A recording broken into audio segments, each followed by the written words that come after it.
ஹரி ஓம். ஓம் ஈசானாய நமஹ. ஈசன் என்றால் ஆளுபவன், தலைவன், வழிநடத்துபவன், இயக்குபவன், கட்டுப்படுத்துபவன், ஒழுங்குபடுத்துபவன் இறைவன். சர்வபூதே நியந்திரித்வாத் ஈசானஹா.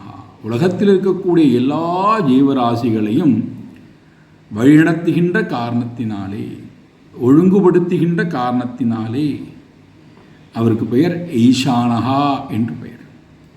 உபனிஷதம் சொல்கிறது, பீஷாஸ்மாத் வாதः பவதே. காற்று இறைவனுடைய ஆளுமைக்கு உட்பட்டு ஒழுங்காக தன்னுடைய வேலையை செய்கிறது. பீஷோதேதி சூர்யா. சூரிய பகவான் நேரத்திற்கு உதயமாகின்றார், நேரத்துக்கு மறைகிறார். இப்படி உலகத்தில் இருக்கக்கூடிய எல்லா ஜீவராசிகளும் யாரோ ஒருத்தருடைய ஆளுமைக்கு உட்பட்டு அது அதனுடைய செயல்பாடுகளை 2 மாதத்துக்கு ஒரு முறை பாருங்கள், ருத்துக்கள் மாறிக்கொண்டே இருக்கிறது, காலநிலைகள் மாறிக்கொண்டே இருக்கின்றன. காலை மாலை வருகிறது, இரவு பகல் வருகிறது, இறப்பு நடக்கிறது, பிறப்பு நடக்கிறது. இன்பமுடையவர்கள் துன்பமடைகிறார்கள், துன்பமுடையவர்கள் இன்பமடைகிறார்கள். வேலை இல்லாதவர்கள் வேலை கிடைக்கின்றது, வேலை இருக்கக்கூடிய வேலை இழக்கிறார்கள். அறிவில்லாதவர்கள் அறிவை பெறுகிறார்கள். இப்படி அது அதனுடைய செயல்பாடுகளை சிறப்பாக செய்து கொண்டிருக்கிறது என்றால் இறைவனுடைய ஆளுமை. இதிலிருந்து நமக்கு என்ன கிடைக்கிறது?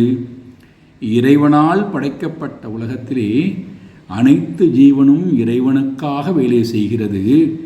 நடுவிலே நாம் நம்முடைய அகங்காரத்தை கொண்டு, எனக்கு இது நடக்கவில்லையே, நான் இப்படி ஆசைப்பட்டேனே, இது நடக்கவில்லையே, எனக்கு எல்லோரும் சொல் கேட்சி கேட்க மாட்டேன்னு சொல்கிறார்களே என்று சொன்னால், இறைவனுடைய ஆளுமைக்கு உட்பட்ட பொருள் இறைவனுக்குத்தானே சொல் பேச்சு கேட்கும்.